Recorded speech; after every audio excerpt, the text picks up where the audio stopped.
So அந்த அந்த கேம்புக்காக சர்ச்சில் உள்ள பாஸ்டர் வந்து அவர் வந்து பிரசங்கம் பண்ணுறதுக்காக போகிறாரு.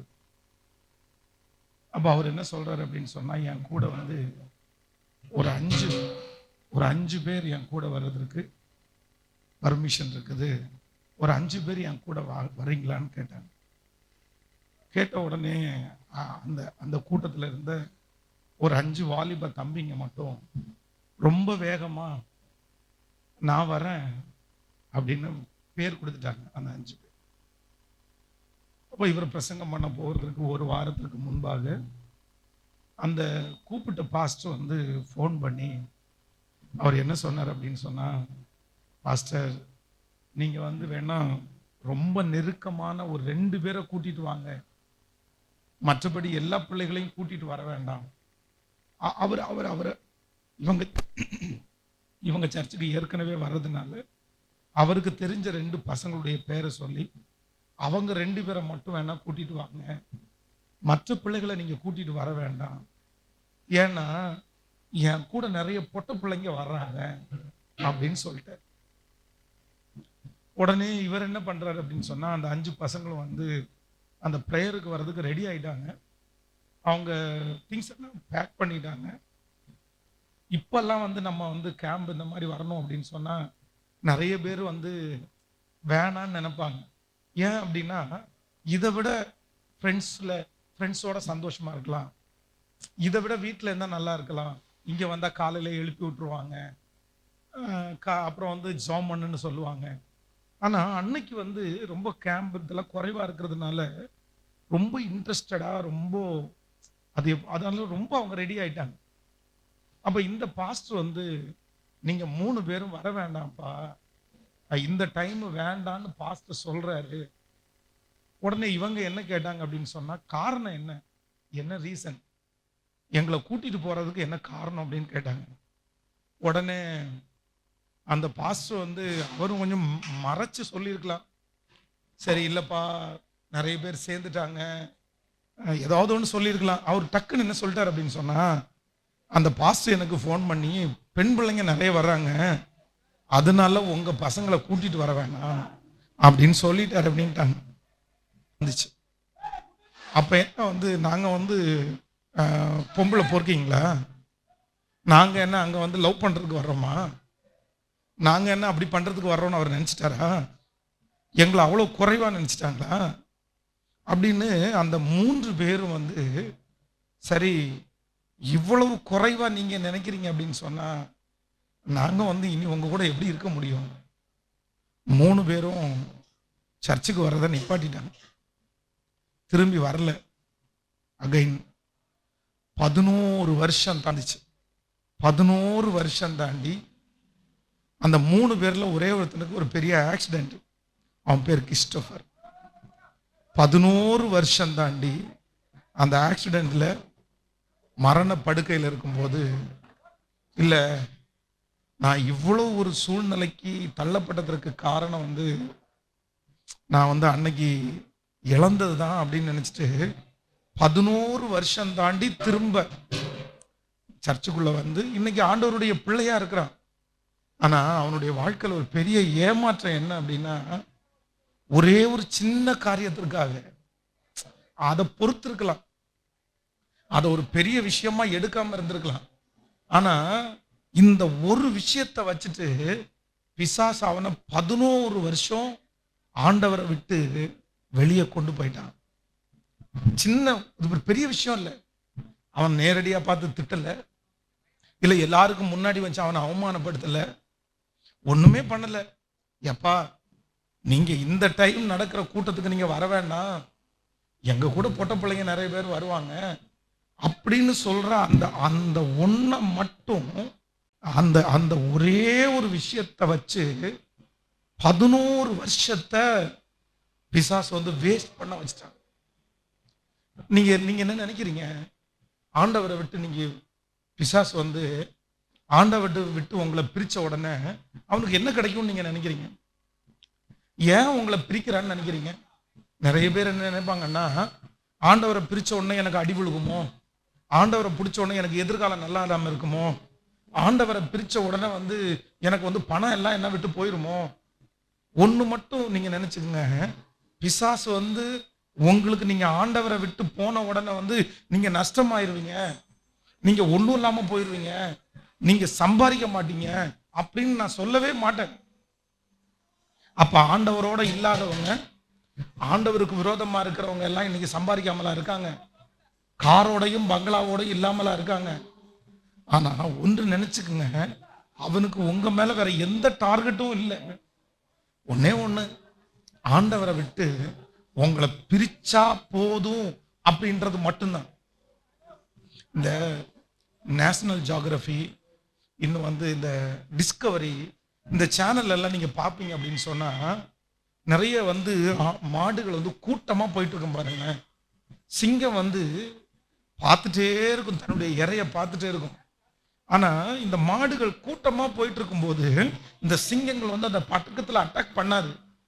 இந்த கடைசியில ஏதோ ஒரே ஒரு மாடு பாருங்களேன், கொஞ்சம் ஸ்லோவா, கொஞ்சம் வேகம் இல்லாம கொஞ்சம் பின்னாடி போகுது அப்படின்னு சொன்னா, இந்த சிங்கம் யாரை டார்கெட் பண்ணும் அப்படின்னா, இந்த லாஸ்ட்ல தனியா போகுது இல்ல, அதை ஒன்னே ஒண்ணுதான் டார்கெட் பண்ணும். ஏன் அப்படின்னா, இதை பிடிச்சிடலான்ற நம்பிக்கை அதுக்கு வந்துடும். ஒன்று நினைச்சுக்குங்க, உங்க அப்பா வந்து ஒன்றும் இல்லாம வந்திருக்கலாம், கடவுள் உங்க அப்பாவை ஆசீர்வதிச்சிருக்கலாம். நீங்க போட்டிருக்கிற சட்டை, நீங்க சாப்பிட்ற சாப்பாடு, நீங்க படிச்ச படிப்பெல்லாம், ஒருவேளை இங்க இருக்கிற நிறைய பேர் கஷ்டப்படாமலே நீங்க படிச்சிருக்கலாம். உங்க அப்பா இயேசுவை நேசிக்கிற அளவுக்கு உங்களால நேசிக்க முடியாம இருக்கலாம். உங்க அப்பா ஜெபம் பண்ற அளவுக்கு, உங்க அம்மா ஜெபம் பண்ற அளவுக்கு உங்களால ஜெபம் பண்ண முடியாம இருக்கலாம். இங்க இருக்கிற யாரோ ஒருத்தர் ஜெபம் பண்ற அளவுக்கு உங்களால ஜெபம் பண்ண முடியாம இருக்கலாம். நான் நம்புறேன், காரணம் என்னன்னா வேற எதுவுமே இல்லை, ஆண்டவருடைய அன்பை இன்னும் நீங்க புரிஞ்சுக்கலன்னு அர்த்தம். நீங்க ஆண்டவரை விட்டு போனா நல்லா இருக்கலாம் அப்படின்னு நினைச்சிடாதீங்க, தயவு செய்து நினைச்சிடாதீங்க. உங்களுக்கு எல்லாமே கிடைக்கலாம்.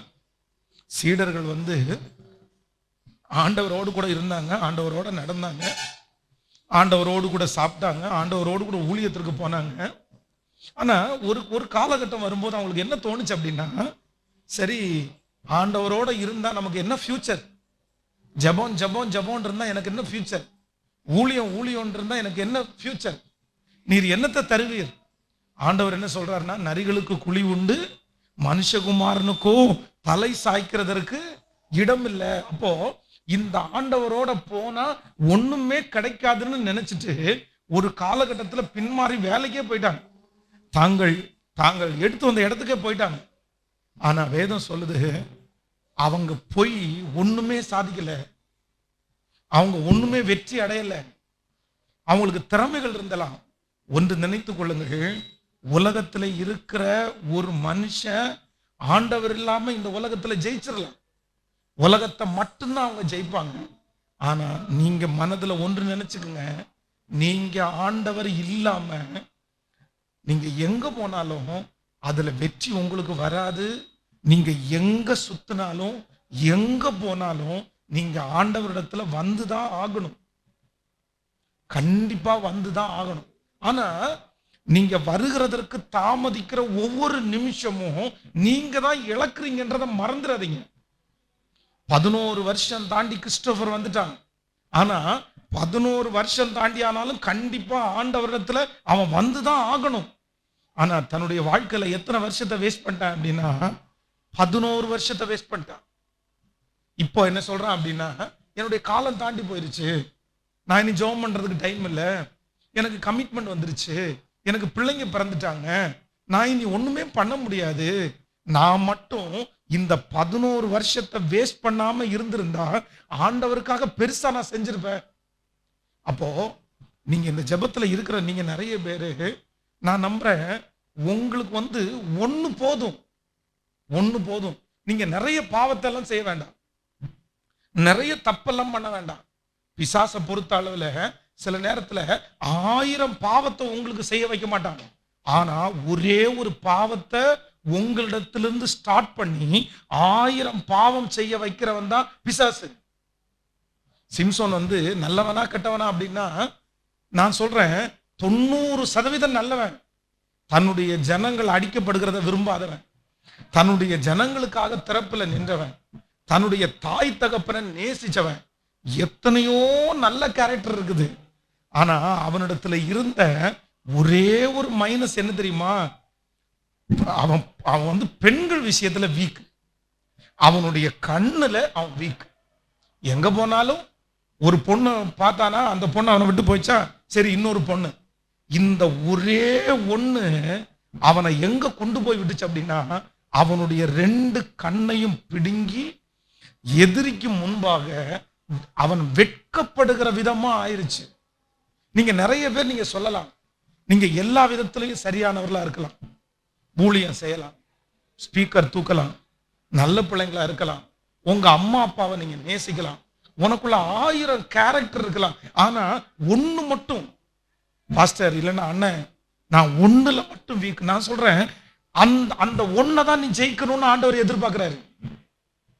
அந்த ஒண்ணுதான் உனக்கு எதிர்காலம், அந்த ஒண்ணுதான் உனக்கு டெஸ்ட், அதுதான் உன்னுடைய பரீட்சை, அதுதான் உன்னுடைய எதிர்காலத்தை நியமிக்கிறதற்காக வைக்கப்பட்டிருக்கிற மிகப்பெரிய டெஸ்டே அதுதான். ஆனா நம்ம நிறைய பேர் என்ன பண்றோம் தெரியுமா? அந்த 99 பாஸ் ஆன உடனே அது போதும்னு நினைக்கிறோம். இல்ல, நான் நம்புறேன் இப்போ அந்த ஒண்ணு உன் வாழ்க்கையில வந்ததுக்கு அப்புறம் நீ சந்தோஷமா இருக்கிறியா? நீ மகிழ்ச்சியா இருக்கிறியா? நான் பாருங்க, நிறைய பேர் இங்க இருக்கிறவங்க நீங்க கோபமே படாத ஆட்கள். ஆனா நீங்க எப்ப கோபப்பட ஆரம்பிச்சீங்க தெரியுமா? எப்ப கோபப்பட ஆரம்பிச்சு தெரியுமா? அந்த ஒரு பாவத்தை எப்ப செய்ய ஆரம்பிச்சீங்களோ அப்பல இருந்து உங்களுக்குள்ள கோபம் வந்துருச்சா? அம்மா அப்பாவை திட்டக்கூடாது, அம்மா அப்பாவுடைய கண்ணீரை வடிக்க வைக்க கூடாதுன்னு இங்க இருக்கிற நிறைய பேர் மற்றவங்களுக்கு உபதேசம் பண்ணீங்கல்ல, உங்க ஃப்ரெண்ட்ஸோட நீங்க சொன்னீங்கல்ல, டேய் அம்மா அப்பாவெல்லாம் கண்ணீர் வடிக்க வைக்கலாமாடா, அம்மா அப்பா எல்லாம் கண்ணீர் வடிக்க வைக்கிறவன் நல்லா இருப்பானாடா. அம்மா அப்பாவுக்காக ஒரு நாள் வக்காலத்து வாங்கி, ஒரு நாள் அப்படி இருக்கிற ஒரு மனுஷனிடத்துல நேருக்கு நேர் சண்டை போட்ட நீங்க இன்னைக்கு உங்க அம்மாவை நீங்க கண்ணீர் வடிக்க வைக்கிறீங்க, உங்க அப்பாவை கண்ணீர் வடிக்க வைக்கிறீங்க. இந்த கேரக்டர் எங்க இருந்து வந்துச்சுன்னு நினைக்கிறீங்க? எப்போ உங்களுக்குள்ள ஸ்டார்ட் ஆயிருச்சு? வேற எதுவும் இல்லப்பா, அந்த ஒண்ணு, அந்த ஒரே ஒரு பழக்கம், அந்த ஒரே ஒரு நபர், அந்த ஒரே ஒரு சேட்டிங், அந்த ஒரே ஒரு பார்வை என்னைக்கு உங்களுக்குள்ள வந்துச்சோ அன்னைக்கு உங்களையே மாத்திருச்சுல. நீங்க கண்ணாடிக்கு முன்னாடி போய் நின்னு பாருங்க, நீங்களா இது? நீயா இது? கேட்டு பாருங்க, கேட்டு பாருங்க. கை தட்டுறது உங்களுக்கு சந்தோஷமா இருந்துச்சு, சர்ச்சுக்கு வர்றது உங்களுக்கு சந்தோஷமா இருந்துச்சு, மற்றவங்க திட்டுறது கூட உங்களுக்கு சந்தோஷமா இருந்துச்சு. ஆனா இது மட்டும் உங்க வாழ்க்கைக்குள்ள வந்ததற்கு பிறகு நீங்க யார் சந்தோஷமா இருந்திருக்கிறீங்க? யார் மகிழ்ச்சியா இருந்திருக்கிறீங்க? அதான் நான் வந்து ஒரு நாள் ஒரு வீட்டுக்கு வந்து விசிட்டிங்காக போனேன். ஜெபம் பண்றதுக்காக போய் உட்காரும் போது அந்த வீட்டில் வந்து ஒரு அழகான, ஒரு ரொம்ப அழகான ஒரு டிசைன் போட்ட ஒரு ஆர்ட் ஒன்று இருந்துச்சு. எனக்கு ரொம்ப பிடிச்சிருச்சு அந்த ஆர்ட்டை. ரொம்ப நேரம் பார்த்துட்டே இருந்தேன் அந்த ஆர்ட்ல.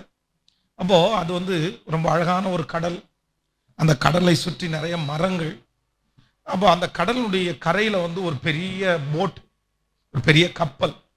அந்த கப்பல்ல இருந்து ஒரே ஒரு கயிறு மேல வந்து ஒரு கம்புல வந்து அந்த கயிறை வந்து கட்டி வச்சிருக்காங்க. அப்ப நான் ரொம்ப அந்த படத்தை ரசிச்சுட்டு கீழே பார்க்கும்போது அதுல ஒரு வாக்கியம் ஒன்று எழுதப்பட்டிருந்துச்சு. இத்தனை கோடி ரூபாயை கொடுத்து செலவு பண்ணப்பட்ட இந்த ஒரு கப்பல் இந்த ஒரே ஒரு சின்ன கயிறுனால கண்ட்ரோல் பண்ணப்பட்டு கடல்ல போய் லட்சக்கணக்கான லாபத்தை பெற்றுக்கொள்ள வேண்டிய இந்த கடல் ஒண்ணுமே பண்ண முடியாம இந்த ஒரு கயிறுனால் கட்டப்பட்டது போல நிறைய பேரு பெரிய நோக்கத்துக்காக உருவாக்கப்பட்டவங்க, பெரிய தரிசனத்திற்காக உருவாக்கப்பட்டவங்க. ஆனா அவங்க வாழ்க்கையில சத்துரு கட்டி இருக்கிற அந்த ஒரு கயிறு அவங்கள ஒன்றும் இல்லாம போக பண்ணுது அப்படின்னு அதுல எழுதி இருந்துச்சு. ஆண்டவர் நமக்கு சொல்றாரு, உன் இளவயதின் பக்தியையும் நீ வாழ்க்கைப்பட்ட போது உனக்கு இருந்த நேசத்தையும் நான் அறிந்திருக்கிறேன். நான் நம்புறேன், உங்க அம்மா அப்பாவை பிரேயருக்கு வாங்கன்னு யாராவது தள்ளுனாங்களா? நிறைய பேருடைய அம்மா அப்பாவை யாருமே தள்ளல. நீங்க வயதானதற்கு பிறகு, திருமணம் ஆனதுக்கு பிறகு, உங்களுக்கு பிள்ளைகள் பிறந்ததற்கு பிறகு, உங்களுக்கு ஒரு கமிட்மெண்ட் வந்ததுக்கு அப்புறம் நீங்க ஆண்டவரை நிறைய தேட ஆரம்பிச்சிருவீங்க. ஆனா சவால் எப்ப தெரியுமா? ஆண்டவர் எப்போ உங்க மேல நோக்கமா இருக்கிறார் தெரியுமா? யார் ஆண்டவருடைய லிஸ்ட்ல வருவாங்க தெரியுமா? இந்த இளம் வயதுல தான் நீங்க ஆண்டவரை தேடுனா கிண்டல் பண்ணி விட்டுருவீங்க. ஆண்டவரை தேடுறதுக்கு உங்களுக்கு அவ்வளவு ரிஸ்கா இருக்கும். ஆனா ஆண்டவர் முதிர் வயதுல ஆண்டவரை தேடுறது இல்ல. உன் இளம் வயதின் பக்தியையும் நீ வாழ்க்கைப்பட்ட போது உனக்கு இருக்கிற நேசத்தையும் நான் அறிந்திருக்கிறேன். நான் என் சர்ச்சில் கை தட்டும் போது என்னுடைய முதல் லைன்ல 5 பேர் உட்கார்ந்துருந்து நான் கை தட்டி முடிச்ச உடனே வெளியே சந்திரன் அப்படின்னு ஒருத்தர் வெளியே வருவார். வந்த உடனே என்கிட்ட என்ன சொல்லுவான்னு தெரியுமா? டேய், ஏன்டா இப்படி இருக்கிற நீ? ஏன் மெதுவா கை தட்டினா ஆகாதா? காது கிளியிற மாதிரி கை தட்டினாதான் கடவுள் கேட்பாரா? எதுக்குடா இப்படி ஓவர் ஆக்டிங் பண்ற, ஓவர் சீன் போடுவ? அப்போ என்ன பயங்கரமா திட்டுவான், கை தட்டுறதுக்கு திட்டுவான். அப்ப நான் அவன்கிட்ட சொல்லுவேன், நான் அப்படிதான்டா கை தட்டுவேன். என் ஆண்டவருக்காக நீங்க என்ன அவமானப்படுத்தினாலையும் நான் அதை கேட்க மாட்டேன்டா. என் கூட ஸ்கூல்ல படிச்ச நிறைய பேரு அந்த சர்ச்சுக்குள்ள அந்த ஸ்கூலுக்குள்ள போகும்போதே, ஆமா இவன் பெரிய ஃபாதர்டா, அவன் வரமாட்டான்டா. நிறைய பேர் என்னை பார்த்து கிண்டல் பண்ணாங்க, நிறைய பேர் என்னை பார்த்து கேலி பண்ணாங்க. ஆனா உண்மையிலே ஒண்ணு சொல்றேன், என் கூட படிச்ச எல்லாரையுமே ஒருத்தர் கூப்பிடும் போது டே வாடா, இல்லைன்னா அவனுடைய பேரை சொல்லிதான் கூப்பிடுறாங்க. ஆனா என்ன ஒரே ஒருத்தனை மட்டும்தான் வாங்க போங்கன்னு இன்னைக்கு கூப்பிடுறாங்க. இன்னைக்கு என்னுடைய ஃப்ரெண்ட்ஸ் இருக்காங்க, என் ஸ்கூல் படிக்கிற யாரையாவது ஒருத்தர் சந்திச்சா அவங்க நிறைய பேர் என்னன்னு தான் சொல்லுவாங்க தெரியுமா? மரியாதை கொடுத்து தான் பேசுவாங்க, வாங்கன்னு தான் கூப்பிடுவாங்க. ஒரு நாள் அவர்களால் கிண்டல் பண்ணப்பட்டேன், ஒரு நாள் பரிசுத்தத்திற்காக அவர்களிடத்துல நக்கல் பண்ணப்பட்டேன். ஆனா நான் நம்புறேன், இன்னைக்கு கர்த்தர் அவனுக்கு முன்னாடி கீழே இல்ல, அவருக்காக காண்பித்த பக்தி வைராக்கியத்தை அவர் மறந்து விடுவதற்கு அநீதி உள்ளவர் அல்ல. உங்களை குறிச்சு நிறைய திட்டம் வச்சிருக்கலாம் ஆண்டவர். நான் நம்புறேன், இங்க நீங்க சும்மா உட்கார்ந்து இருக்கல, உங்க அம்மாவோ உங்க அப்பாவோ பிரஷ் பண்ணனால நீங்க வந்தீங்கன்னு நினைக்காதீங்க. நீங்க இஷ்டமே இல்லாம கூட வந்திருக்கலாம். ஆனா நான் ஒண்ணு நினைக்கிறேன், நீங்க ஆண்டவருக்காக பயன்படுறது, ஒரு கிறிஸ்டியானிட்டியா வாழ்றது, இத கூட நான் சொல்லல. நீ இதே நிலைமையில இப்ப நீ போயிட்டு இருக்கிற இந்த வாழ்க்கை, நீங்க போயிட்டு இருக்கிற இந்த சூழ்நிலை 5 வருஷம் உன் வாழ்க்கையில கண்டினியூ ஆனா நீ நல்லா இருப்பியா அப்படின்ற ஒரு கேள்விக்கு மட்டும் நீ பதில் சொன்னா கூட போதும். நீ அந்த மாதிரி யோசிச்சா போதுமாக. இப்போ போயிட்டு இருக்கிற இந்த வாழ்க்கை அது சோம்பேறித்தனமா இருக்கலாம், இல்ல அது யாரையாவது ஒருத்தர் நேசிக்கிறதா கூட இருக்கலாம்.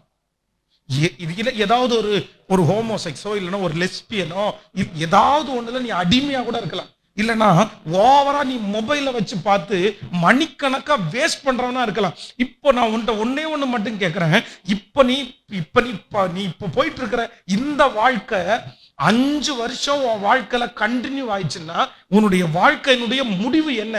இல்ல அப்படின்னா நீ இப்ப நேசிக்கிற, நீ இப்ப ஓடுற, நீ இப்போ அந்த ஒண்ணுக்காக எல்லாரையுமே வெறுக்கிற, எல்லாரையுமே கஷ்டப்படுத்துகிற, அந்த ஒன்னே ஒண்ணு மட்டும் உன் வாழ்க்கையில உனக்கு திருப்தியை கொடுத்துருமா?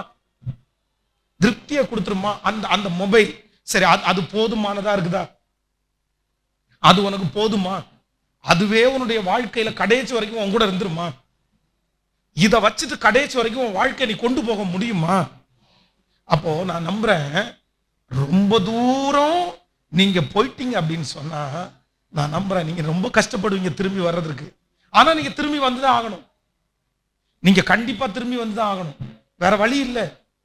நீங்க ஆண்டவருக்கு முன்னாடி வந்து நின்றுதான் ஆகணும், நீங்க ஆண்டவரை மனசார கும்பிட்டு தான் ஆகணும். மற்றவங்களுக்காக கை தட்டுறது இல்ல, மற்றவங்களுக்காக ஜெபம் பண்றது இல்ல, ஜெபம் பண்ணுன்னு சொல்றதுனால ஜெபம் பண்றது இல்ல. இன்னொருத்தருக்காக நீங்க ஜெபம் பண்றதெல்லாம் கர்த்தர் சமூகத்துல போய் சேராது. நீங்களா வந்து நின்னு அப்பான்னு கூப்பிடாம உங்களுக்கு இரக்கம் கிடைக்காது. ஆனா ஒரு காலம் அப்படி வரும். நான் என்ன நம்புறேன் அப்படின்னு சொன்னா, நீங்க எல்லாத்தையுமே இழந்ததற்கு பிற்பாடு, இப்போ சிம்சோனா ஆண்டவர் மன்னிச்சாரா? சொல்லுங்க, மன்னிச்சாரா இல்லையா? அவனுடைய ஜெபத்தை ஆண்டவர் ஏற்றுக்கொண்டாரா? சொல்லுங்க, ஏற்றுக்கொண்டாரா? அவன் உயிரோடு இருக்கும் போது கொன்னவங்களை விட அவன் சாகும் போது கொன்னவங்க, சொல்லுங்க, அதிகம். ஆனா மன்னிச்சிட்டாரு, ஊழியத்தை கூட திருப்பி கொடுத்துட்டாரு. ஆனா அவன் மிஸ்டேக் பண்ணது எதுனால? கண்ணுனால. நீங்க பைபிள்ல போய் வாசிங்க, அவனுடைய கண்ணு திரும்ப கிடைச்சிச்சு அவனுக்கு? சொல்லுங்க. இல்ல அவனுடைய அடுத்த ஊழியம் அவனுக்கு திரும்ப கிடைச்சிச்சா? இல்ல. தாவீதை பார்த்து ஆண்டவர் சொல்றாரு, சத்துருக்கள் தூசிக்கிறதற்கு நீ காரணமா இருந்தபடினால் உனக்கு பிறந்த பிள்ளை என்ன பண்ணும்? செத்துரும். நீ மறைவிடத்துல அப்படி செஞ்ச, உன் பிள்ளைங்க எழும்பி எங்க செய்வாங்க தெரியுமா? ஒளிப்பிடத்துல செய்வாங்க. நல்லா கேட்டுக்க மகன், நல்லா கேட்டுக்க பிள்ளை. நீங்க நீங்க 1000 பிரசங்கங்கள் ஆண்டவர் மன்னிப்பார் அப்படின்னு சொல்லலாம். ஆனா பொய்யான மாயையை பின்பற்றுகிறவர்கள் தங்களுக்கு வரும் கிருபையை போக்கடித்துக் கொள்ளுகிறார்கள். உன் கிருபையை ஒன்னொன்னா நீ இழந்துட்டு இருக்கிற. உனக்காக ஆண்டவர் வச்சிருக்கிற ஒரு பெரிய லட்சியத்தை நீ ஒவ்வொரு டைமும் தப்பு பண்ணும் போதும், ஒவ்வொரு டைமும் ஆண்டவருக்கு விரோதமாய் சத்துரு உங்களை நடத்தும் போதும், நான் நம்புறேன் உங்களுக்கு மன்னிப்பு கண்டிப்பா கிடைச்சிரும். ஏன்னா ஒரு அந்நியனே பார்த்த ஆண்டவர் 7-70 தரம் மன்னிக்கணும்னு சொல்றவரு உங்களை மன்னிக்க மாட்டாரா? கண்டிப்பா பரலோகம் உண்டு, கண்டிப்பா மன்னிப்பு உண்டு. ஆனா நீங்க தப்பு மேல தப்பு பண்ணிட்டே இருந்தீங்கன்னா உங்களுக்கு கிடைக்கிற ஒவ்வொரு கிருபையை நீங்க என்ன பண்ணிட்டு இருப்பீங்கன்னா இழந்துட்டே இருப்பீங்க, இழந்துட்டே இருப்பீங்க. யாருக்கு தெரியும்? யாருக்கு தெரியும்? நான் கன்னியாகுமரியில ஒரு கிராமத்துல செங்கல் சூளையில வேலை பார்த்துட்டு இருந்தேன். என்னுடைய டார்கெட்லயே பெரிய டார்கெட் என்ன தெரியுமா? சாகிறதுக்குள்ள நான் சாதிக்கணும்னு நினைச்சது 2. 1, ஒரு புல்லட் பைக் வாங்கணும். 2வது என்னுடைய பெரிய சாதனை ஒரு செங்கல் சூளைக்கு ஓனரா மாறணும். என்னுடைய டார்கெட்டை சாகிறதுக்குள்ள இது 2ம் பண்ணிடணும்டா அப்படின்னு நினைச்சவன் நான் ஒரு ஊழியக்காரனா மாறுவேன். நான் இத்தனை ஆயிரங்களுக்கு பயன்படுவேன். உண்மையிலே ஆண்டவருடைய பிள்ளைகளே கொஞ்சம் கூட நினைக்கல. என் சாட்சியை உங்களுக்கு நிறைய பேருக்கு சொல்ல வேண்டியதில்லைன்னு நினைக்கிறேன். அவ்வளவு வறுமையும் படிப்பு ஒண்ணுமே இல்லாம வாழ்ந்தவன். ஆனா எனக்குள்ளேயே இப்படிப்பட்ட ஒன்ன வச்சிருக்கிறாருன்னு எனக்கு தெரியல. அதனால இந்த ஜபத்துல இருக்கிற உங்களுடைய பின்னணி எப்படி வேணாலும் இருக்கலாம். நீ படிப்பாளியா இருக்கலாம், படிப்பறிவு இல்லாதவனா இருக்கலாம், உன் குடும்பம் நல்ல குடும்பமா இருக்கலாம், நல்ல குடும்பம் இல்லாம இருக்கலாம், நீ அழகா இருக்கலாம், அசிங்கமா இருக்கலாம். நான் நம்புறேன் என்ன ஆண்டவர் இப்ப நடத்துறத பாக்குறேன், எனக்கு எதுவுமே இல்லை, ஆனா எல்லாத்தையுமே ஒன்னொன்னா தந்தார்ல. அதனால இங்க இருக்கிற யார் மேல ஆண்டவர் பெரிய திட்டத்தை வச்சிருக்காரு எனக்கு தெரியாது. உங்களை இவ்வளவு பெரிய நோக்கத்துக்காக. ஆனா நீங்க மன்னிப்பு நிறைய பேர் கேட்குறீங்க, ஆனா உன் கிருபையை நீ ஒன்னொன்னா இழந்துட்டு இருக்கிற. அதனால ஒரே ஒரு தீர்மானம் மட்டும், எதுவா இருந்தாலும் எதுவா இருந்தாலும் நான் நம்புறேன் நீங்க சிலதை அதை கைக்குள்ளேயே வச்சிருந்து நான் விட்டுருவேன் அப்படின்னு நினைச்சா விட முடியாது. யோசேப்பை குறித்து வேதம் சொல்லுது. யோசேப்பு அவங்களை அங்க அவன் வேலை செய்யற இடத்துல ஒரு லேடி இருக்காங்க, போத்திபாருடைய மனைவி. இந்த போத்திபாருடைய மனைவி அவன் மேல் கண் போட்டு அப்படின்னு சொல்லுது. அப்படின்னு சொன்னா அவனை ஒரு மாதிரி பாக்குறாங்க, வித்தியாசமா பாக்குறாங்க. வித்தியாசமா பார்த்த உடனே இவன் கண்டுபிடிச்சிட்டான், அவன் நம்மள வித்தியாசமா பாக்குறா அப்படின்னு கண்டுபிடிச்சிட்டான்.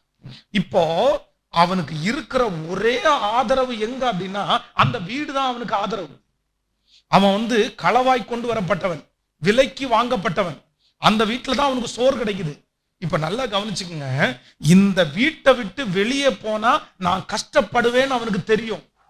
ஒரு நாள் சமாளிச்சான், 2 நாள் சமாளிச்சான், தன்னுடைய வஸ்திரத்தை பிடிக்கிற வரைக்கும் சமாளிச்சிட்டான். ஆனா இப்போ ஒரு தீர்மானம் எடுக்கிறான், போத்திபாருடைய வீட்டுல எனக்கு சோறு கிடைக்குது, இந்த பாவத்தை நான் செஞ்சுட்டேன்னா கண்டினியூவா இந்த இடத்துல இருக்கலாம், இந்த பாவத்தை நான் செய்யலைன்னா எனக்கு சாவு கூட வந்துடலாம், என்னை கொல்ல கூட செய்யலாம். இதுவா அதுவா, கர்த்தரா பாவமா, தேவனா இல்லைன்னா உலகமா அப்படின்ற ஒரு சூழ்நிலை எல்லாருக்குமே வரும். உங்க எல்லாருக்குமே வரும். குடும்பமா ஆண்டவரானு கூட ஒரு சூழ்நிலை வந்துடும். எனக்கு அப்படி வந்திருக்குது. அம்மா அப்பாவா தேவனா அப்படின்னு வந்துருச்சு. எதை செலக்ட் பண்ண போறேன்? இங்க எங்க அம்மா இந்த பக்கத்துல நின்று அழுகுறாங்க, என் கையை பிடிச்சு அழுறாங்க. டேய் உன்னை நம்பிதாண்டா 3 லட்சம் ரூபாய் கடன் வாங்கியிருக்கிறோம், இந்த கடனை மட்டும் முடிச்சுட்டு அதுக்கப்புறம் ஊழியத்துக்கு போடான்னு எங்க அம்மாவுடைய கண்ணீரை ஒரு நாள் கூட நான் எங்க அம்மாவை கண்ணீர் வடிக்க வச்சதில்லை.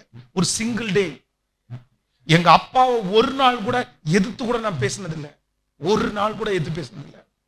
எங்க அம்மாவையும் அப்பாவையும் கனம் பண்றத அவ்வளவு நினைச்சவன் நான்.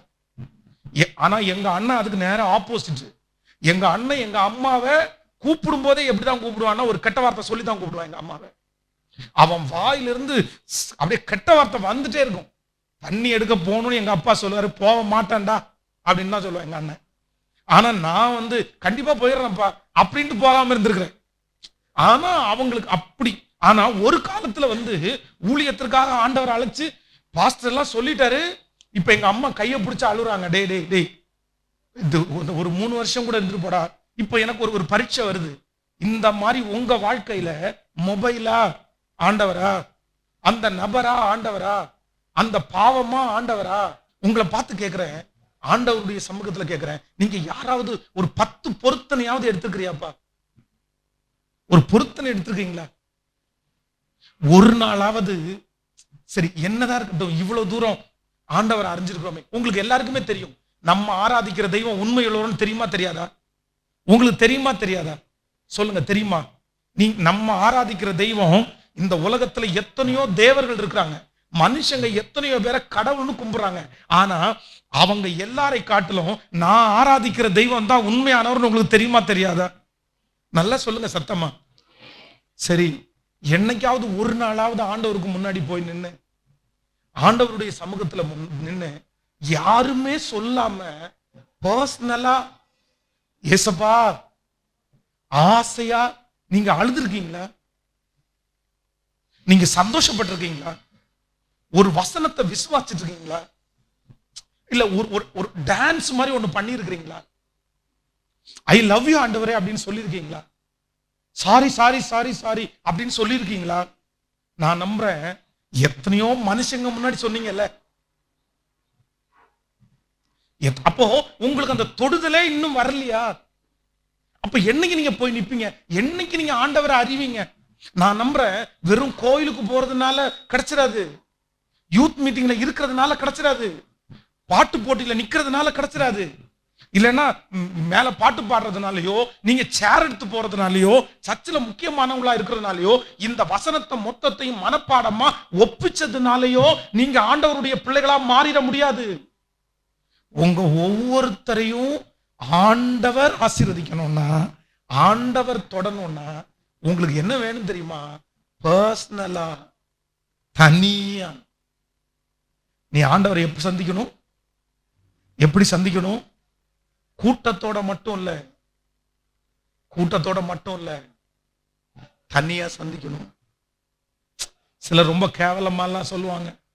ஆனா உண்மையிலே நான் சொல்றேன், ஆண்டவரை எப்படியாவது என் பக்கமா இழுக்கணும்ன்ற ஒரு ஆசைக்காக நீங்க எத்தனை பேர் நம்பீங்கன்னு தெரியல, உண்மையிலே சொல்றேன், மணல் அள்ளி வெறும் சிமெண்ட் தரையில போட்டு முழங்கால நின்றுங்க, எனக்கு நீங்க வேணும் ஆண்டவரே. நான் பைக் வாங்கின புதுசுல என் பைக்கை எடுத்துட்டு எங்கேயுமோ போல. ஆனா என் பைக்கை எடுத்துட்டு நான் போன ஒவ்வொரு நிமிஷமும் என் பைக் என்ன சொல்லும் தெரியுமா? நான் ஓட்டுன வண்டியில மணிக்கணக்கான கண்ணீர் இருக்கும். என்னுடைய ஹெல்மெட் கண்ணீர்னால நிறைஞ்சிருக்குது. தேவைக்காக கேட்டதெல்லாம் இல்ல, அவ்வளவு ஆண்டவரை நேசிச்சு அன்பு பாராட்டி, நீங்க ரொம்ப நல்லவர் ஆண்டவரை. கோயம்புத்தூர்ல இருக்கிற ஒவ்வொரு தென்னந்தோப்புலையும் என்னுடைய முழங்கால் அங்க இருக்கும். ஒரு பாட்டில் தண்ணி எடுத்துட்டு காலையில 9 மணிக்கு போனா சாயந்தரம் 5 மணிக்கு தான் திரும்பி வருவேன். எங்கெல்லாம் ஆள் நடமாட்டம் இல்லாம இருக்கிறாங்களோ, எங்கெல்லாம் யாருக்கும் தெரியாம முள் புதர் மாதிரி முழங்கால் படியிடக்கூடிய இடம் இருக்குதோ, அங்கெல்லாம் தேடி தேடி தேடி போனேன். ஆனா நான் நம்புறேன், ஒண்ணுமே இல்லைன்னாலும் இன்னைக்கு உங்க முன்னாடி நிக்கிறதுக்கு ஆண்டவரை தேடுறது ஒரு காரணமா மாறிடுச்சு. அதனால இன்னைக்கு இந்த யூத் மீட்டிங்ல இதுவரைக்கும் நடந்த செக்ஷன்ல நீங்க ஆண்டவரை எப்படி கூப்பிட்டீங்கன்னு தெரியல. ஆனா உங்களை மறுபடியும் சொல்றேன், இன்னையோட விட்டுரு. இன்னைக்கே ரட்சணிய நாள். நீ கேள்வி கேட்காத. ஆண்டவருடைய பிள்ளைகள் உண்மையா ஆண்டவரை தேடணுன்றவங்க நீங்க என்ன பண்ணிடக்கூடாது அப்படின்னா, நீங்க கேள்வி கேட்டீங்கன்னா கண்டிப்பா உங்களுக்கு வெற்றி கிடைக்காது. நீங்க நினைக்கிறீங்க, நீங்க சில காரியத்தை செஞ்ச உடனே எல்லாருடைய கண்ணையும் மறைச்சிடலாம் அப்படின்னு சிலர் நினைக்கிறாங்க. சிலருக்கு அப்படிதான் நினைக்கிறாங்க. அவ்வளவுதான், ஆண்டவருடைய அப்பாவுடைய கண்ணை மறைச்சிட்டோம், அம்மாவுடைய கண்ணை மறைச்சிட்டோம். நிறைய பேருக்கு தான் பயங்கரமா தப்பு வைக்கிறீங்களே. எவ்வளவு ஈஸியா அம்மாவை ஏமாத்துறது என்ன ஒரு சின்ன விஷயமா? அப்பாவை ஏமாத்துறது என்ன பெரிய காரியமா? நிறைய பேர் அம்மா அப்பாவை ரொம்ப ஈஸியா ஏமாத்துறீங்க. ஆனா ஒண்ணு நினைச்சுக்கங்க, யார வேணாலும் நீங்க ஏமாத்தலாம். ஆனா ஆண்டவருடைய கண்ணை ஏமாற்ற முடியுமா? அவருடைய கண்ணுக்கு மறைவா ஒண்ணுமே நீங்க செய்ய முடியாது. நீங்க அந்தரங்கத்துல செய்கிறத பார்க்கிற கர்த்தர், நீ தாழ் போடும் போது செய்கிறத பார்க்கிற கர்த்தர். நீ டெலீட் பண்ணாலும் ஆண்டவருடைய ஹிஸ்டரியில டெலீட் பண்ணவே முடியாது. கர்த்தர் பார்க்கிறார். அதனால இன்னைக்கு ஒரு தீர்மானம் மட்டும் எடுங்க. இங்க இருந்து போகும்போது உன் வாழ்நாள் நீடித்திருக்கிறதுக்கு நான் உன்னை ரொம்ப நேசிக்கிறேன்ப்பா, நான் உன்னை ரொம்ப நேசிக்கிறேன். எத்தனையோ வாலிபர்கள் வந்து இந்த பொங்கல் ஹாலிடேஸ்ல எத்தனையோ பேர் சினிமா தியேட்டர்ல தான் இருக்காங்க. நிறைய பேர் வந்து பார்க்லையும் பீச்லயும் தான் இருக்கிறாங்க. ஆனா நீ அங்கெல்லாம் இல்லாம இந்த இடத்துல வந்து உட்கார். ஆனா ஒரு பெரிய கொடுமை என்ன தெரியுமா? நீ இங்க உட்கார்ந்தே கெட்டு போயிடக்கூடாது. ஆண்டவரோட 12 பேர் இருந்தாங்க.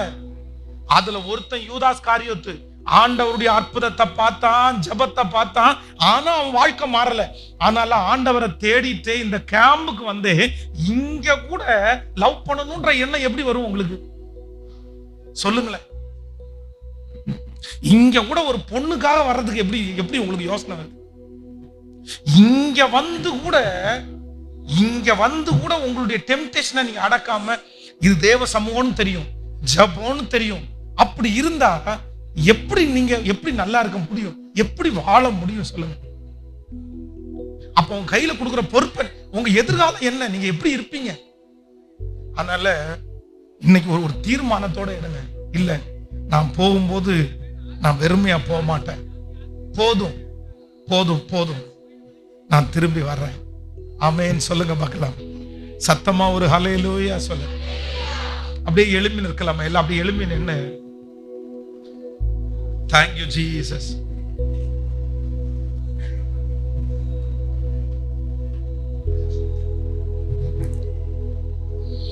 யாருமே சொல்லாம மனசார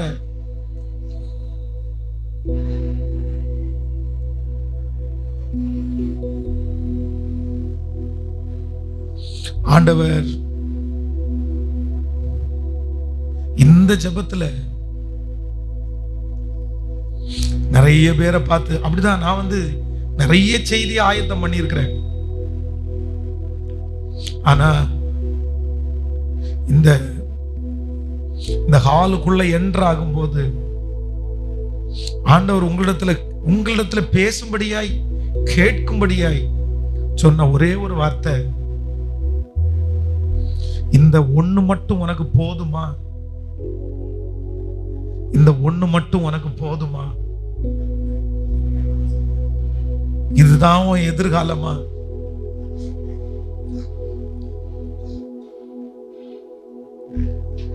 உன்னுடைய தரிசனம் எல்லாம் மாற்றப்பட்டுருச்சு.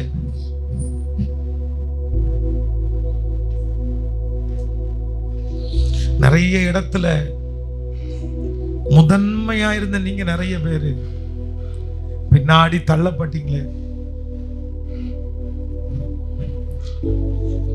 கண்களை மூடி, இல்ல இந்த ஒன்றுக்காக நான் அழைக்கப்படல, இந்த ஒன்றுக்காக நான் அழைக்கப்படல. நன்றி அப்பா, நன்றி. மண்ணான மனிதன் நான், என்னால் ஏதும் ஆகுமா? மண்ணான மனிதன் நான், என்னால் ஏதும் ஆகுமா? உம் பிள்ளையாய் நான் வாழ முடியுமா? உம் பிள்ளையாய் நான் வாழ முடியுமா? பாவியின் மீது ஏன் இந்த அன்பு ஒன்றும் புரிய, சித்தம் என் மீது வைத்திட்ட பின்பும் வாழ தெரியலை, இன்னும் வாழ தெரியலை. பாவியின் மீது ஏன் இந்த அன்பு ஒன்றும் புரியலையே, சித்தமன் மீது வைத்திட்ட பின்பும் வாழ தெரியலையே, இன்னும் வாழ தெரிய கைகளை மேல உயர்த்தி சொல்லுங்க. தேவனே ஜீவனே, தேவனே என் ஜீவனே, இயேசுவே வழி சத்தியமே, தேவனே என் ஜீவனே, இயேசுவே வழி சத்தியமே, பாவியின் மீது ஏன் இந்த அன்பு ஒன்றும் புரியலையே, சித்தமன் மீது வைத்திட்ட பின்பும் வாழ தெரியலையே, இன்னும் வாழ தெரியலையே. உன்னத தேவன் நீ என்னை தேடலாகுமா, சொல்லுங்க எல்லாரும். உன்னத தேவனி என்னை தேடலாம், உம்மோடு நான் வாழ முடியுமா, உம்மோடு நான் வாழ முடியுமா, உம்மோடு நான் வாழ முடியுமா, பாவியின் மீது ஏன் இந்த அன்பு. ஒவ்வொரு தங்கச்சிங்களும் சத்தமா பாடு. நீங்க எனக்கு வேணும் ஆண்டவரே, நீங்க எனக்கு வேணும், நீங்க எனக்கு வேணும். உங்களை நான் நேசிக்கிறேன்ப்பா, உங்களை எனக்கு ரொம்ப பிடிக்கும்பா. இன்னும் ரெண்டு கைகளையும் மேல உயர்த்தி சத்தமா தேவனே, எஸ், உங்க வார்த்தை உடைஞ்சு வரட்டும். தேவனே என் ஜீவனே, எஸ் அப்பா இறங்கும் அப்பா, இப்பொழுது மனம் இறங்குவீராக. கையை உயர்த்தி தேவனே, தேவனே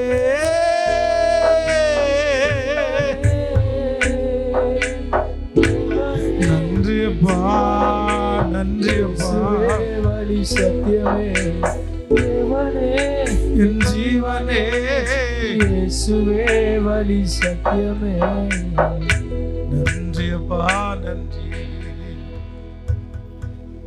நன்றி அப்பா, நன்றி. அப்படியே கண்களை திறந்து பாருங்க. சத்ருனுடைய போராட்டம் நம்ம எல்லாருக்குமே இருக்கும், எல்லாருக்குமே இருக்கும். ஆனா ரொம்ப நாளெல்லாம் இல்ல, ரொம்ப நாளெல்லாம் இல்ல.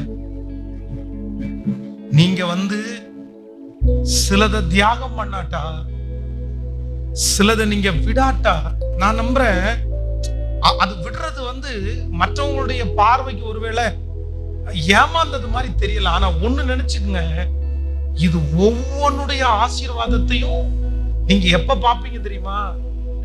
உங்களுடைய எதிர்காலத்துல நீங்க பாப்பீங்க. நீங்க அறியாததும் உங்களுக்கு எட்டாததுமான பெரிய இடத்துல ஆண்டவர் உங்களை கொண்டு போய் வைப்பார். உங்க அம்மா உங்களை நினைச்சு கற்பனை பண்ணதை விட, உங்களை சுற்றி இருக்கிறவங்க உங்களை நினைச்சதை விட எட்டாத உயரத்திற்கு ஆண்டவரால உங்களை கொண்டு போய் நிறுத்த முடியும்.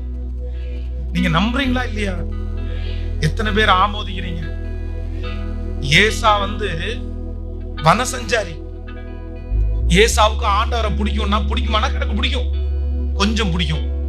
ஆனா அவனுக்கு வனசஞ்சாரி, அவனுக்கு அந்த ஊர்ல போறது, ஆடை பிடிக்கிறது, மாடை பிடிக்கிறது, மானை பிடிக்கிறது ரொம்ப பிடிக்கும். ஆனா யாக்கோப் அப்படி இல்ல, கூடாரவாசி குணசாலியும் நிறைய வீட்டிலேயே ஸ்பெண்ட் பண்ணி தாத்தா அப்பா மாறி மாறி மாறி மாறி ஆண்டவரோடு கூட ஸ்பெண்ட் பண்ணிட்டே இருந்தாங்க. இவங்க ரெண்டு பேருடைய எதிர்கால வாழ்க்கையில வேதம் சொல்லுது, யாக்கோபையோ நான் என்ன பண்ணுனேன், நான் நேசித்த அன்பு என்னுடைய இதுதான் உனக்கு வயசு, இதுதான் உனக்கு டைம். ஒருவேளை நான் சொல்ற இந்த நிமிஷம் தான் ஆண்டவர் உன்னோட கடைசியா பேசுற நேரமா கூட இருக்கலாம், கடைசியா பேசுற நேரமா இருக்கலாம். நீ தீமைக்குள்ள குழிக்குள்ள விழுகிற கடைசி கடைசி ஸ்டெப்பா இருக்கலாம். இனி ஒரு ஸ்டெப் எடுத்து வச்சா கூட உன்னால வெளியில வர முடியாத அளவுக்கு நீ ஏதோ ஒரு பிரச்சனையில சிக்க போகலாம். நீ விளிம்புல நின்று இருக்கலாம். அவ்வளவுதான். இதுக்கு மேல நீங்க நினைக்கிறா இன்னும் நிறைய தூரம் இருக்குது. இல்ல, சில அடிமைத்தனத்துல சத்துரு உங்களை விழ வச்சுட்டான் அப்படின்னு சொன்னா காலமானாலும் திரும்பி நீ எழும்பி வர முடியாது. காலமானாலும் திரும்பி எழும்பி வர முடியாது. அது மிகப்பெரிய கொடுமையா அவனை கொண்டு போய் விட்டுரும். 32 வயசு ஒரு சிஸ்டர், 21 வயசு ஒரு பையன் என்கிட்ட வந்து கேக்குறான், நான் அவங்கள கல்யாணம் பண்ணணும்னு கேக்குறான். நான் சொன்னேன், டேய் இது 1 வயசு 2 வயசு டிஃபரெண்டா இருந்தா கூட பரவாயில்ல, சோ இவ்வளவு ஏஜ் டிஃபரெண்டா இருக்குது, அதனால அது வந்து வேண்டாம்ப்பா, அது உனக்கு எப்படினாலும் செட் ஆகாது. அதுவும் அவங்க வந்து ஏற்கனவே திருமணமாகி அவங்களுடைய கணவனார் விட்டு போய், அப்ப என்கிட்ட அவன் என்ன பார்த்து என்ன கேட்டான் தெரியுமா? ஏன் பாஸ்டர் விதவைகளுக்கு ஆதரவு கொடுக்கறத பைபிள் வந்து தப்புன்னு சொல்லுதான்னு கேட்டான். நான் சொன்னேன், நீ விதவைக்கு ஆதரவு கொடுக்கல, உனக்குள்ள இருக்கிற மாம்சம் தான் உன்னை வந்து பண்ண வைக்குது. இது மாம்ச இச்சை. நீ அப்ப வந்து சர்ச்சில் நிறைய விதவைங்க இருக்கிறாங்க, வேற ஒரு விதவையை பார்த்து நான் கல்யாணம் பண்ணி வைக்கவா, நீ பண்ணிக்க முடியுமான்னு கேட்டேன். பதிலே இல்ல. நான் சொன்னேன், என்னால பண்ணி வைக்க முடியாதுப்பா, நான் இதுக்கு இது பண்ண மாட்டேன். சரி நீங்க இல்லைன்னா விட்டுருங்க பாஸ்டர், உங்களுக்கு எல்லாம் மனசாட்சி நிறைய இருக்காது. போயிட்டான், கல்யாணம் பண்ணிட்டான். ஒரு 7 வருஷம் தாண்டிருச்சு. இன்னைக்கு எனக்கு முன்னாடி வந்து நின்று கை கட்டி நின்னுட்டு அந்த ஒய்ஃபை கூட்டிட்டு ஊருக்கு போக முடியல, வெளியில போக முடியல, ஒரே பிரச்சனை. இப்பதான் அவனுக்கு 26 27, அதான் இப்பதான் அந்த ஞானமே வர வயசு, இப்பதான் கல்யாணமே ஆக போற வயசு. எல்லாத்தையுமே இழந்துட்டான். அதுக்குள்ள எந்தெந்த இடத்துல போனானோ எல்லா இடத்துலயுமே சாட்சியை கெடுத்துட்டான். இப்ப யாருமே அவனை அங்கீகரிக்கல. இப்ப வந்து எனக்கு கெஞ்சுறான். நான் சொல்றேன், சரி பரவாயில்லடா, பயப்படாத பயப்படாத, சரி ஏதாவது ஒரு விதத்துல ஆண்டவரோட மன்னிப்புகள் கத்தரணும் தூக்கி எடுப்பாரு. இல்ல பாஸ்டர், நான் ரொம்ப நாள் இந்த உலகத்துல வாழ மாட்டேன்னு நான் நினைக்கிறேன், ரொம்ப நாள் வாழ மாட்டேன்னு நினைக்கிறேன். சூசைட் பண்றதற்காக டைம் எதிர்பார்த்துட்டு இருக்கிறேன். யாருக்காக ஆண்டவர் நீங்க என்ன கொண்டு வந்தாருன்னு தெரியல. உண்மையிலே ரொம்ப தூரம் டிராவல் பண்ணி தான் நான் வந்தேன். கண்டினியூவா மீட்டிங் அட்டெண்ட் பண்ணி தான் வந்தேன். நிறைய செய்தியை ப்ரிப்பரேஷன் பண்ணி வச்சேன். ஆனா ஆண்டவர் என்னிடத்துல கேட்க சொன்ன ஒண்ணே ஒண்ணு, இது மட்டும் உனக்கு போதுமா? என் பிள்ளைகிட்ட போய் ஒரே ஒரு வார்த்தை மட்டும் கேளு. இப்ப அவன் மனசுல என்னமோ எனக்கு தெரியாது, எனக்கு தெரியாது. இது மட்டும் போதுமா? இது உனக்கு திருப்தியா? நீ சாகுற வரைக்கும் இது ஒண்ணு இருந்தா போதுமா உனக்கு? வேற எதுவுமே உனக்கு தேவையில்லையா அப்படின்னு கேளு. என் பிள்ளைகிட்ட கேளு. சோ முடிவெடுக்கிறது உங்களுடைய கையில தான் இருக்குது. முடிவெடுக்கிறது நான் சொல்றேன், உலகத்தான் வாழும்போது நீங்க வாழ, உலகத்துல இருக்கிறவங்க எல்லாம் எப்படி இருக்கான்னு நினைக்கிறீங்க? அவன் எல்லாம் செல்போன் அவ்வளவு அழகா கண்ட்ரோல் பண்றாங்கப்பா. அவன் டைம் வச்சிருக்கான்ப்பா. ஒரு வாலிப பையன் உலகத்துல இருக்கிற ஏசப்பாவே அவனுக்கு தெரியாது, அவனுக்கு பைபிள்னா என்னன்னு தெரியாது. டேய் மொபைல் எவ்வளவு நேரம் தான் யூஸ் பண்ணுவோம் அப்படின்னு கேட்டா, சார் காலையில எந்திரிச்சு என்னுடைய கடமைகள் எல்லாம் முடிச்சுட்டு 1/2 மணி நேரம், மத்தியானம் 1/2 மணி நேரம், சாயந்தரம் 1/2 மணி நேரம், அதுக்கு முன்னாடி இந்த மொபைல என் கையில தொட்டு கூட பார்க்க மாட்டேன்றான். மொபைல தொடறதுக்கு நான் 1.5 மணி நேரம் வச்சிருக்கான் ஒரு நாள். அவனுக்கு பைபிள் தெரியாது, இயேசு தெரியாது. ஆனா உங்களுக்கு எனக்கு இயேசு தெரியும், உங்களுக்கு எனக்கு நிறைய பைபிள் தெரியும். நீ எத்தனை மணி நேரம் அதை யூஸ் பண்றேன்னு நீ நினைச்சு பார்த்தா, நிறைய பேரு காலையில முழிச்சிட்டு கை வைக்கிறதே இந்த பைபிள் தான். இந்த அவங்களுக்கு இதான் பைபிள், கை வைக்கிறதே இந்த மொபைல் தான். எப்படி இருக்கும்? எப்படி இருக்கும் சொல்லுங்க? உங்க மொபைல்ல லாக் இல்ல அப்படின்னு சொல்றவங்க எத்தனை பேர் சொல்ல முடியும்? பாஸ்வேர்டு போடல, என் மொபைல இப்ப கொடுக்குறேன் பாஸ்டர், நீங்க வச்சு நீங்க என்ன செக் பண்ணிக்கலாம் அப்படின்னு எத்தனை பேர் மனசார சொல்ல முடியும்? சொல்லுங்க பார்க்கலாமே. என் கால் ரெஜிஸ்டர் எடுத்து பாருங்க, என்னுடைய சாட்டிங்ஸ் எடுத்து பாருங்க, சொல்ல முடியுமா? எனக்கு காமிக்க வேணாம்ப்பா, அம்மா அப்பாவுக்கு காமிக்க வேணாம்ப்பா. ஆனா எனக்கு என்ன ஒரு வருத்தம் அப்படின்னு சொன்னா, நீ இவ்வளவு தூரம் ஆண்டவரை அறிஞ்சு இப்படியே இருந்தா நீ எங்கடா போய் நிப்ப? எங்கடா போய் நிப்ப? காலத்திற்கு முன்னாடி நீ அவசரப்படலாமா? வேதம் சொல்லுது ஒவ்வொன்றுக்கும் ஒவ்வொரு காலம் உண்டு. உண்டா இல்லையா? சத்தமா சொல்லுங்க, உண்டா இல்லையா? அதான் பிரசங்கில சொல்லப்படுது, நீ வாலிபனே உன் இளமையிலே சந்தோஷப்படு, உன் நெஞ்சின் வழிகளில கேட்கல, சத்தமா சொல்லுங்க, நெஞ்சின் வழிகள்ல நட, உன் கண்ணின் காட்சியில நட. உன்னை கேட்கறதுக்கு யாருமே இல்ல. ஆனாலும் ஒரு நாள் நீ செஞ்சதை குறிச்சு நீ கணக்கு கொடுக்கணும்பா. ஒரு நாள் ஆண்டவர் உன்னை எங்க கொண்டு வந்து நிறுத்துவாரு? நியாய தீர்ப்புல கொண்டு வந்து நிறுத்துவாரு. அன்னைக்கு நீ என்ன பதில் சொல்லுவ? இன்னைக்கு நீங்க அப்பாவை பார்த்து பா அப்படின்னா உங்க அப்பா அமைதியாகலாம். அம்மாவை பார்த்து சும்மா இருக்கிறியாமா நீ அப்படின்னு சொன்ன உடனே உங்க அம்மா ஆஃப் ஆயிடலாம். உங்க அம்மாவுடைய வாயை அடைச்சிடலாம்ப்பா, அப்பாவுடைய வாயை அடைச்சிடலாம். ஆனா எல்லாத்தையும் பார்த்துட்டு இருக்கிற ஆண்டவர். அதனால ஒரே ஒரு தீர்மானம் மட்டும், கண்ணை மூடிட்டு யாரும் ஜெபிக்காம இருக்க கூடாது. ஒரு விஷயம், எல்லாரும் என்ன பாருங்க, என் முகத்தை பாருங்க. தயவு செய்து இவ்வளவு நேரம் நடந்த எந்த செக்ஷன்ல நீங்க ஒப்பு கொடுத்தீங்க, நீங்க என்ன பண்ணீங்க, என்ன கேட்டீங்கன்னு எனக்கு தெரியல. ஆனா உண்மையிலே நான் ஒண்ணுக்காகவும் இந்த இடத்துல வரல, எதுக்காகவும் வரல. ஆனா நீ நல்லா இருக்கணும்னு நான் ரொம்ப எதிர்பார்க்கிறேன். அடுத்த ஜெனரேஷன் யாரு? அடுத்த ஆண்டவருக்காக யாருப்பா எழுப்பி நிப்பா? அடுத்து யாரு ஊழியம் செய்வா? எத்தனையோ ஊழியக்காரங்க நமக்கு முன்னாடி பாத்தீங்க அப்படின்னா, பெரிய பெரிய ஊழியக்காரங்க எல்லாம் போயிட்டாங்கப்பா, அவங்க இறந்துட்டாங்க. நிறைய பேருக்கு வயசும் ஆயிருச்சு. ஆனா அடுத்த ஜெனரேஷனுக்கு உன்னை தவிர வேற யாரு இருக்கா?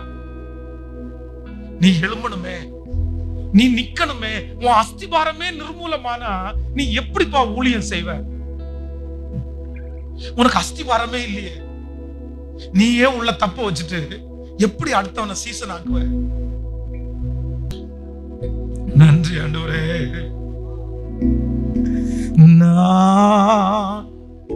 நானாகவே வந்து நிற்கிறேன். கொஞ்சம்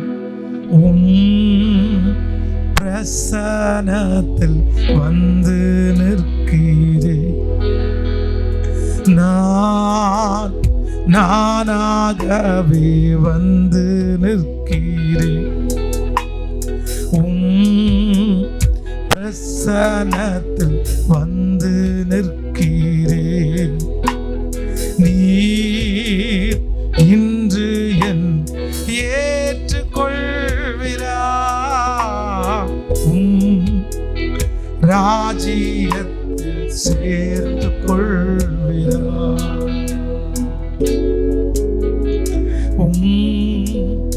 ராஜ்யத்தில் சேர்த்து கொள்வீரா?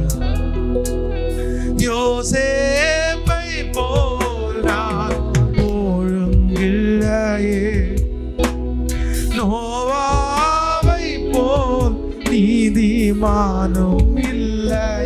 சத்தமா, யோசேப்பை போல் நான் ஒழுங்கில்லையே, நோவாவை போல் நீதிமானும் இல்லையே, ஆபிரகாமை போல் விசுவாசி இல்லையே, தானியேலை போல் உம்மை வேண்டவில்லையே, நான் வீணாகி பாழாகி வந்து. சத்தமா ஜெபம் பண்றவங்க ஜெபம் பண்ணுங்க, பாடுறவங்க இந்த பாட்டை சத்தமா பாடுங்க, அழுறவங்க அழுங்க, கெஞ்சுறவங்க கெஞ்சுங்க. மகளே, உன் மேல ஒரு பெரிய திட்டத்தை கர்த்தர் வச்சிருக்கிறார். மகனே, ஒரு பெரிய திட்டத்தை கர்த்தர் உன் மேல வச்சிருக்கிறாரு. யாருக்கு தெரியும்? கர்த்தர் ஒரு 10 வருஷம் தாண்டி 10,000 பேருக்கு முன்னாடி உன்னை நிக்க வைக்கலாமே, 1000 பேரை உன் கைக்கு கீழே தரலாமே. நீ ஆண்டவரால தெரிந்து கொள்ளப்பட்ட பாத்திரம். நீ ஆண்டவருக்கு ரொம்ப தேவை. அதனாலதான் எத்தனையோ பேர் வராம இருந்தோம். ஒன்ன கத்தறிந்த இடத்துக்கு கொண்டு வந்ததுக்கு ஒரு நோக்கம் உண்டு. சத்தத்தை உயர்த்தி சொல்லுங்க, என்னை ஏற்றுக்கொள்ளுங்க ஆண்டவரே.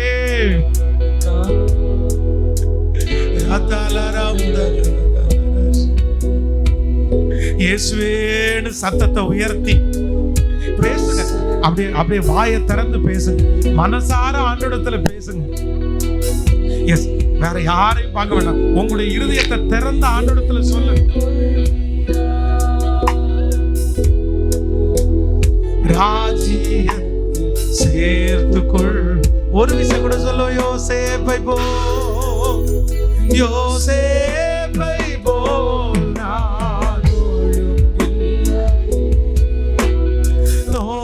சத்தம் இன்னும் சத்தம் உயரட்டும். எல்லா வாலிப தம்பியும் சொல், முடிஞ்சா கைய ரெண்டையும் மேல உயர்த்தி சொல்லுப்பா. சத்தமா சத்தமா சொல்லு சாமி.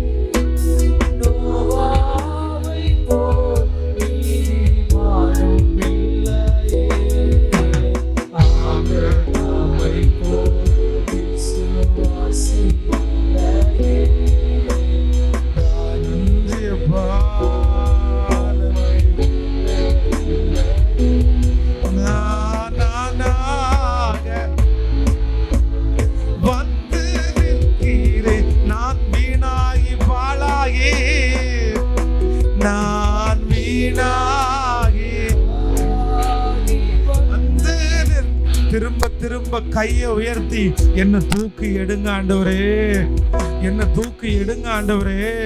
சத்தமா சத்தமா, I love you Jesus, I love you Jesus. நான் உங்களை நேசிக்கிறேன் ஆண்டவரே, நீங்க எனக்கு வேணும் ஆண்டவரே, என்ன மன்னிச்சிருங்க ஆண்டவரே.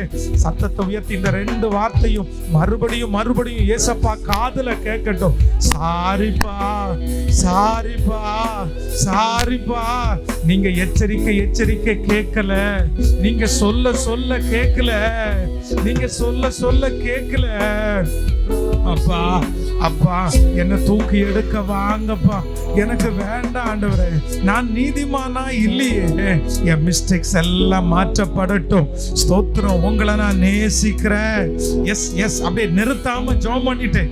அப்படியே உங்க ஒரு சிலர் ரொம்ப அழகா ஜெபம் பண்றதை நான் பார்க்கிறேன். உங்களுக்குள்ள இருக்கிற அந்த அபிஷேகம் பக்கத்துல இருக்கிற பிள்ளைய பற்றி பிடிக்கட்டும், பக்கத்துல இருக்கிற மகனை பற்றி பிடிக்கணும். இப்பவே நீங்க பிரயோஜனமா மாறுங்க.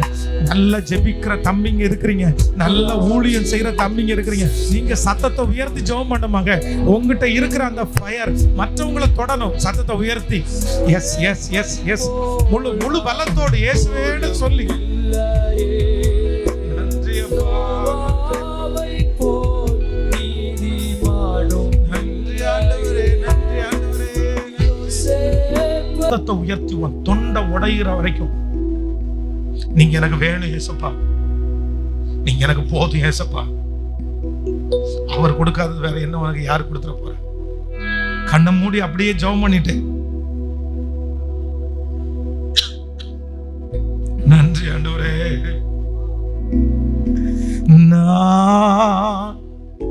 நானாகவே வந்து நிற்க